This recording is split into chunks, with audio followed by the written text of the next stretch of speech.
months of 2015, 2,965 murders have been reported. The roots of many of El Salvador's political, economic, and social problems stem from the brutal civil war from 1979 to 1992, in which the U.S. funded the military coup government against popular organizations.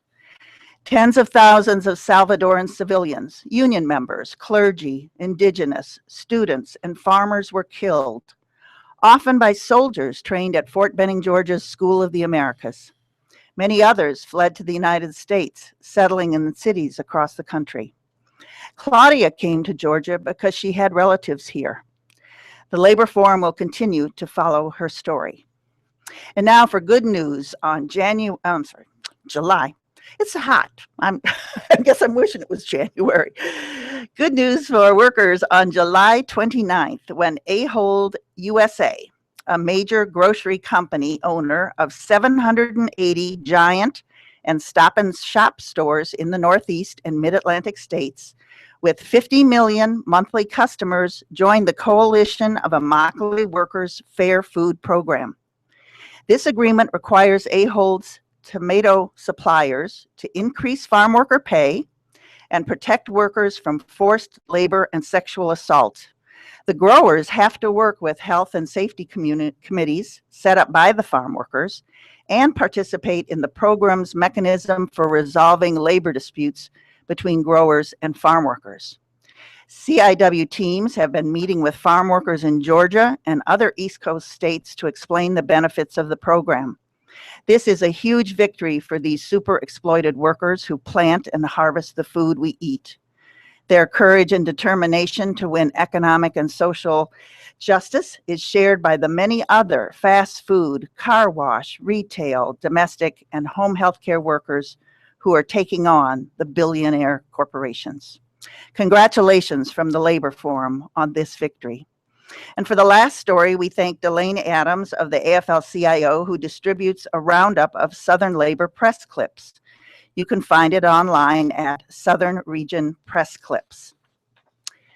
Murphy USA is building a gas station at the west entrance of a Walmart superstore in Woodstock, Georgia. Murphy USA ranks number 175 on Forbes 500 list of top profit-making corporations.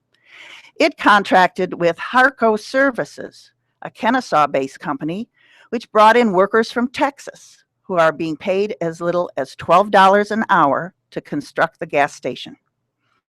Members of Labor's International Union of North America Local 1035 picketed the site last week, bringing along the giant inflatable rat they used to symbolize the undesirable practices of exploitative companies like Harco Services and Murphy USA. The crisis of poverty, wages, and no benefits, and no union protection affect workers in every industry. We urge our listeners to show solidarity whenever and wherever you see workers on a picket line. Those are our labor headlines for today. We're going to move on to Paul, who has our This Week in Labor history. Thanks, Diane.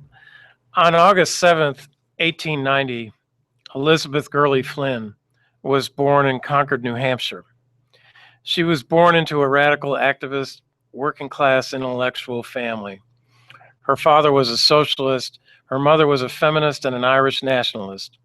She was the most important female leader and organizer for the industrial workers of the world, a founding member of the American Civil Liberties Union, and an activist for labor and women's rights, birth control, and women's right to vote.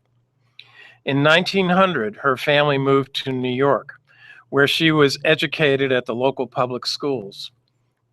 Her parents introduced her to socialism.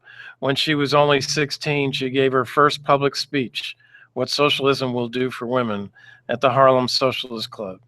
Her striking appearance and dynamic oratory made her an enormously popular speaker. For her political activities, Flynn was expelled from high school. By 1907, Flynn had become a full-time organizer for the Industrial Workers of the World, the IWW. The IWW was a radical labor union of unskilled workers who often were immigrants.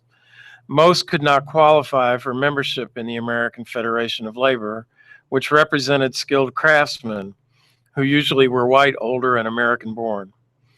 Over the next few years, she organized campaigns among garment workers in Pennsylvania, silk weavers in New Jersey, restaurant workers in New York, miners in Minnesota, Montana, and Washington, and textile workers in Massachusetts. She would be arrested numerous times in some of the major labor struggles of the period, including the Lowell, Massachusetts mill strike and the Patterson silk workers strike. After visiting songwriter Joe Hill in prison in Salt Lake City, he composed a song in her honor that would become her trademark, titled "The Rebel Girl." At age 19, Flynn declared, "I will devote my life to the wage earner. My sole aim in life is to do all in my power to right the wrongs and lighten the burdens of the laboring class." During these campaigns, Flynn was arrested 10 times but never was sentenced to prison. Prosecutors knew that there was no legal ground for these arrests. Policemen simply saw themselves as enforcers for corporations unwilling to deal with unionized workers. They hoped to harass Flynn to the point that she would leave, but workers adored her. Both women and men found courage in her bold words. When the United States entered World War I in 1917, Flynn was one of many suffragists and pacifists who were arrested. Flynn was charged with violating the newly passed Federal Espionage Act. The government never demonstrated any actual spying, however, and once again, Flynn insisted on her constitutional right to free speech. This long legal battle led her to participate in the founding of the American Civil Liberties Union in 1920. While with the ACLU, she defended immigrants who were being threatened with deportation for opposing the war. She also helped organize the defense of Italian immigrants Sacco and Vanzetti and other union activists. The Great Depression of the 1930s radicalized the political views of many Americans, and Flynn joined the Communist Party in 1936. She wrote a feminist column for its journal, The Daily Worker. 2 years later, she was elected to the National Committee. During World War II, she played an important role in the campaign for equal opportunity and pay for women and fought for the establishment of daycare centers for working mothers. In 1942, she ran for Congress at large in New York and received 50,000 votes. After the war and the rise of McCarthyism, a dozen leaders of the Communist Party were arrested and accused of violating the Smith Act by advocating the overthrow of the U.S. government. In June 1951, she also was arrested. From 1955 to 1957, she passed her 65th and 66th birthdays at the Federal Women's Prison in Alderson, West Virginia. Out of prison, she returned to political work. She made several visits to the Soviet Union and died there while working on her autobiography on September 5th, 1964, at the age of 74. She was given a state funeral in Red Square with over 25,000 people attending. In accordance with her wishes, Flynn's remains were flown to the United States for burial in Chicago's Waldheim Cemetery near the graves of Bill Haywood and the Haymarket Riot martyrs. Many of the workers whom Elizabeth Gurley Flynn organized were women and children, and she combined her class-based politics with recognition of the particular oppression women experienced. She criticized male chauvinism in the trade unions and pressed them to be more sensitive to the needs and interests of working-class women. She also fought against white supremacy and the need, she said, to overcome the exploitation of Negro women as workers, as women, and as Negroes. She was a proud working-class Irish woman who spoke with an impassioned voice that was eloquent, inspiring, and militant. History has a long-range perspective, she said. It ultimately passes stern judgment on tyrants and vindicates those who fought, suffered, were imprisoned, and died for human freedom against political oppression and economic slavery. Thanks, Paula. So I've seen this book that's called Rebel Girl. Is that her autobiography? I or think somebody so. else wrote it? Someone else may have written it. Okay. Thanks so much for that information. So we are hoping to get a phone call in, but I think what we'll do, if it's all right with you, Christopher, is we'll go ahead and play a message. And we have our two guests here from the Communication Workers of America.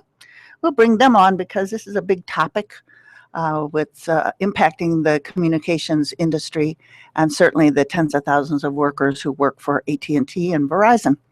So we'll do, if that's okay with you, Christopher, we'll do that. And also remember, if you are driving in your car, when you get home, please do go online and pledge your support to WRFG or call in to the next program that is on as soon as you are in a safe and secure place where you can make a phone call. The phone number here is 404-523-8989. The online donation site is WRFG.org. Thanks so much.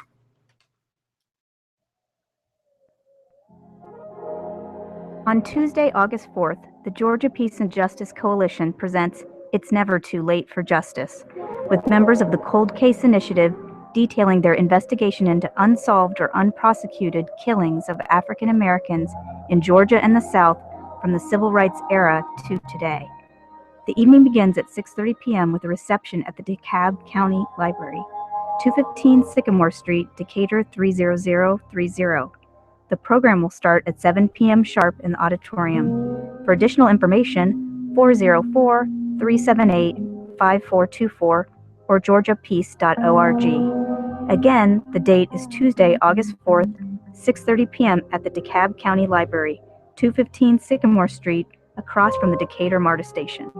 This is a public service announcement brought to you by your listener-sponsored and supported community radio station, WRFG 89.3 FM, WRFG.org.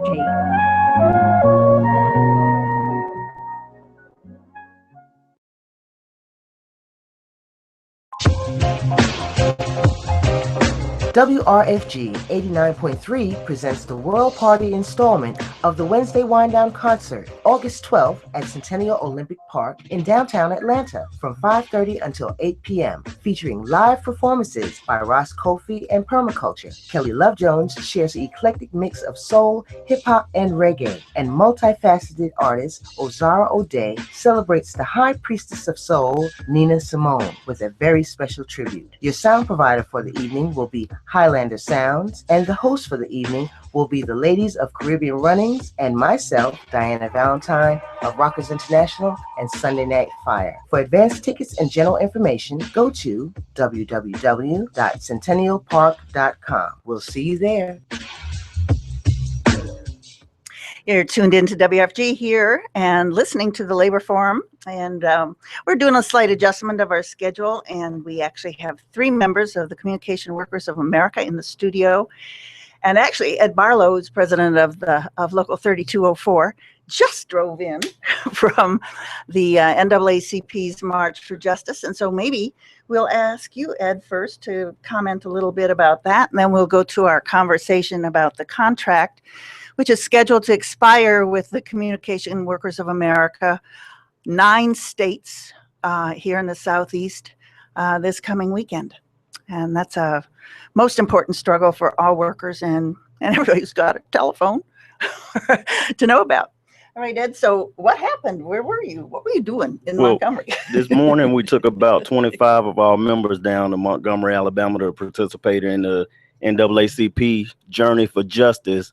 We wanted Alabama to know that here, even though we're here in Georgia, we support their rally as well. They'll be here actually on August the 10th. But we couldn't wait for them to get to Georgia. We wanted to go down there and get started a little early and introduce ourselves and let them know we'll be waiting on them once they get to Atlanta.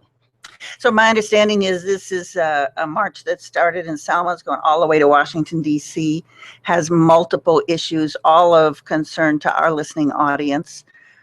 Everything from economic justice, obviously voting rights, the whole Black Lives Matter, an issue of police killings.